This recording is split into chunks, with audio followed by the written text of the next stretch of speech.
This is the 2026 Zephyrus G16. Asus has been perfecting this thing for over 6 years now. And as we saw with the 2026 G14, it keeps getting better. But prices have also considerably risen since then. So is this perfected Zephyrus still worth it? Let's find out. And please like and subscribe if you like these type of videos. From the outside, the Zephyrus G16 is still one of the sleekest looking laptops around. With a fully aluminum body from top to bottom, it not only looks good, but it's incredibly sturdy as well, having basically no flex anywhere. This year they gave the bottom a slightly different intake layout, which makes it feel a lot more sturdy as well. Now, some people had the issue on last year's model where the body started creaking after a while. And I do think they fixed this, because even after a long gaming session, I couldn't hear anything.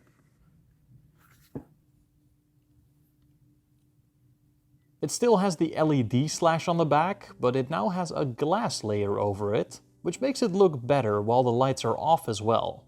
Although I really do miss the anime matrix display, that one looked a lot cooler. This guy is one of the thinnest 16-inch gaming laptops you can buy right now. And paired with a very low weight of only 1.9 kilograms, it is the most portable gaming machine at its size. And it absolutely is a gaming laptop. With a new Ultra 9 300 CPU and a full-fat RTX 5080, this thing should handle everything you throw at it. And this year it got a big upgrade. With it having a bigger exhaust and more intake, its RTX 5080 and 5090 models now have up to a 160 watt power limit. All GPU configurations actually got higher wattages, but the difference is going to be the biggest on these higher spec models. Pair that with a more efficient Intel CPU, and this thing should be able to pump quite a lot more power out of itself. For its port selection, it still has basically everything you could ever need, including a full-size SD card slot. It comes with a 250 watt power brick, which is a pretty manageable size, but you could always use a smaller brick on the go as well, since it supports USB-C charging up to 100 watts. Now let's look at its keyboard. It does not have a numpad, which some people prefer while others don't, but it does have an RGB backlight, although it's only single zone. I really wish they would have given it per key RGB by now. I mean, Razer backlights just look so much better. The letters on the keys are less legible in this white color than in gray, but only during the daytime.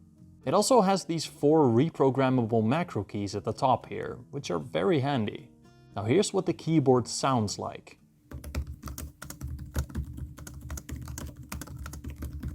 This is still a top 5 laptop keyboard for me. Its keys are very thumpy, they have enough key travel, but are still a bit clicky. Moving down, we have its trackpad. And of course, this thing is massive, so you have plenty of space to move around. It's made of glass, so it does feel very sturdy and smooth. And the clicks are pretty good too.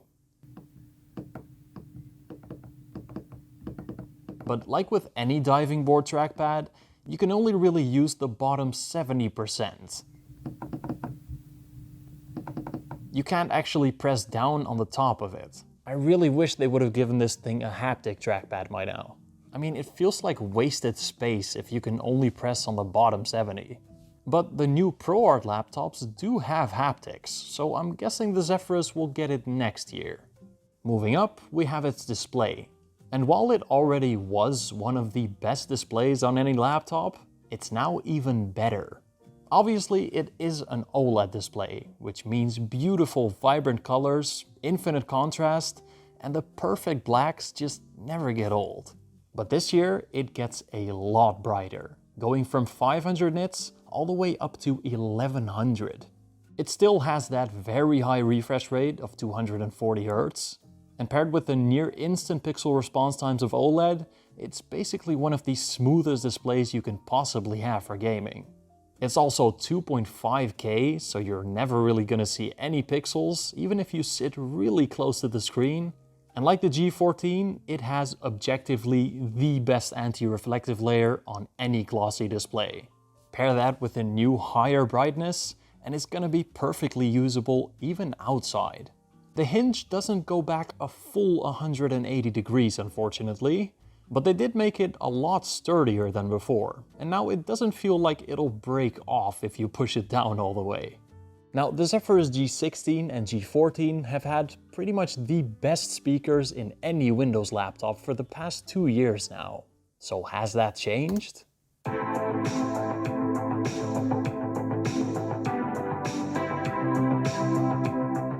Well, no, they still sound amazing. They didn't really change, so it still has very clear sound, a humongous amount of bass, actually good surround sound, and overall, these things can easily fill a room with noise. I would recommend putting it in the movie mode in Dolby Atmos though. It sounds a lot better there. So be it for movies, music, or gaming, you're gonna love it.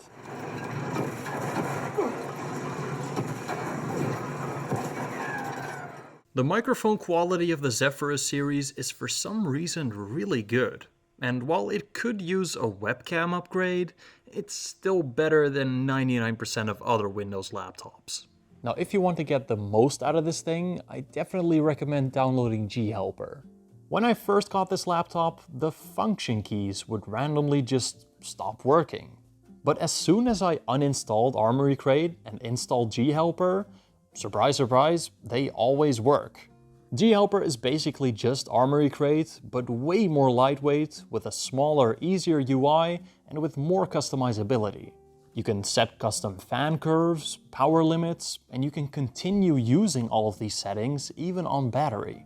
Sometimes it even just downright fixes some issues, so I would definitely recommend installing it. But let's get to the real deal, performance. This year, the Zephyrus G16 got quite some higher power limits, and paired with a more efficient processor, how fast is it? Well, in Cinebench R23, it's actually about the same as last year.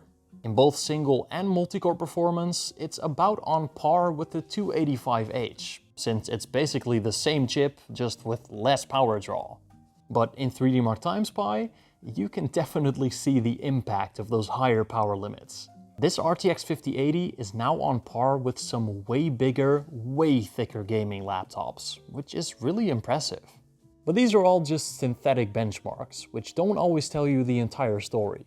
In real-world use, a laptop CPU and GPU are gonna be fighting for power, so we need to see how it performs in a mixed workload. And it is a gaming laptop after all, so let's see how it handles some actual games.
To nobody's surprise, the G16 can game very well.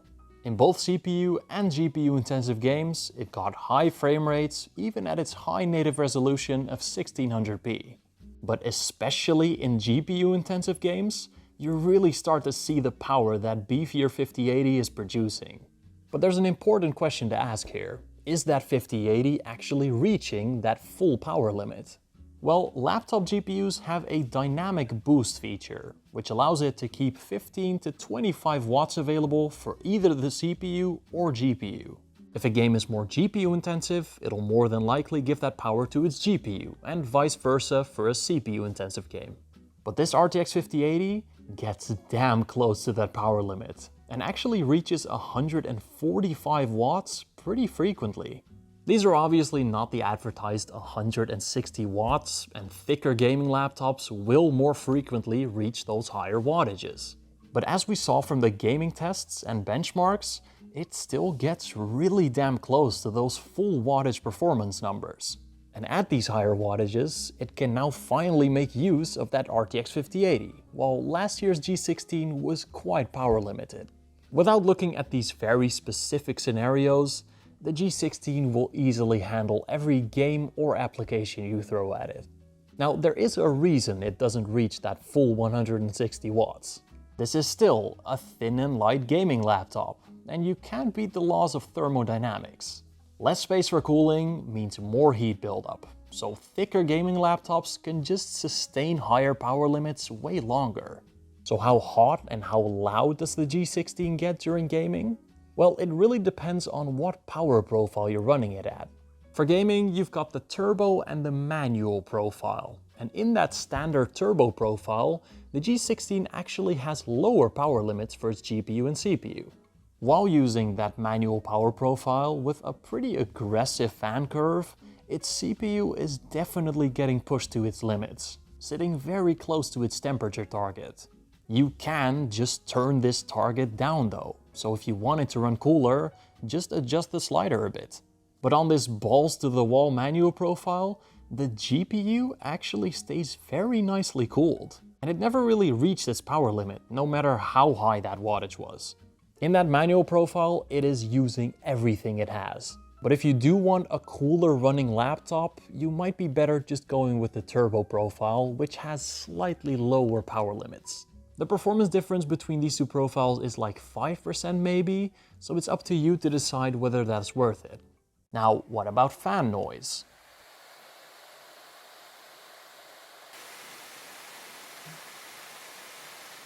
Well, like any gaming laptop, it's not very quiet.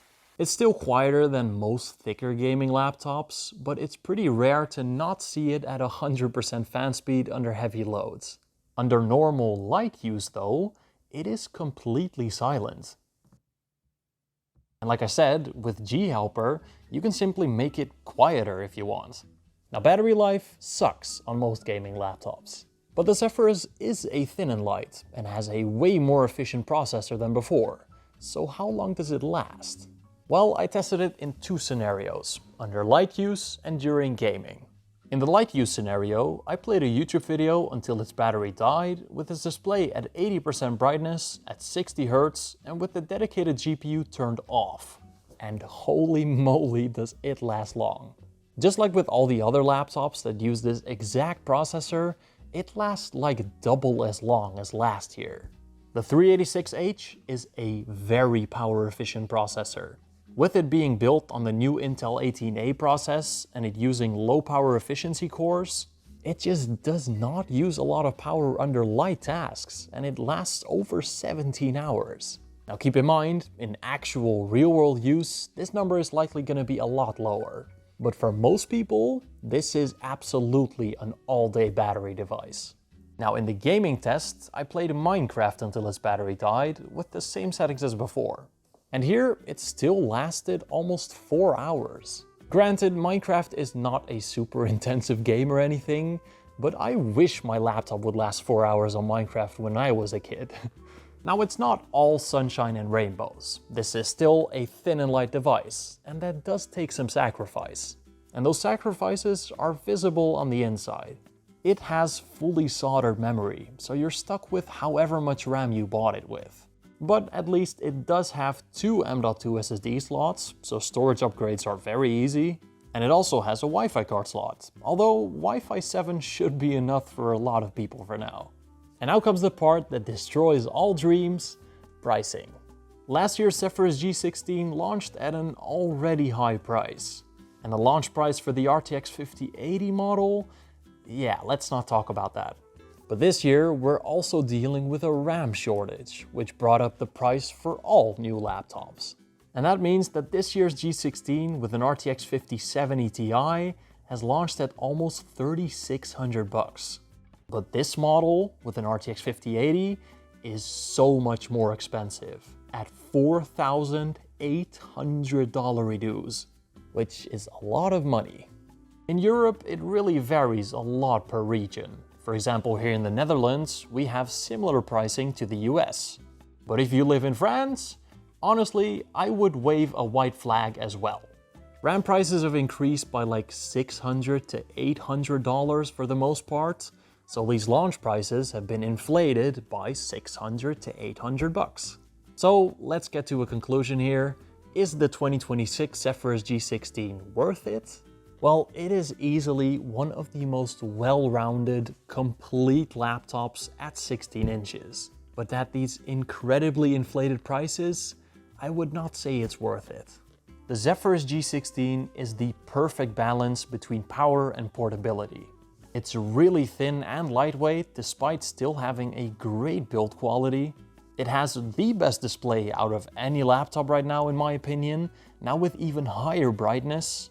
It has the best speakers out of any Windows laptop, full stop. With even higher power limits, it handles everything you throw at it with ease despite being a thin and light laptop. And with that new processor, it is more than a full day battery laptop. And getting that from a gaming laptop is just peak. So if you have the money, this is by far the most well-rounded 16-inch laptop you can buy.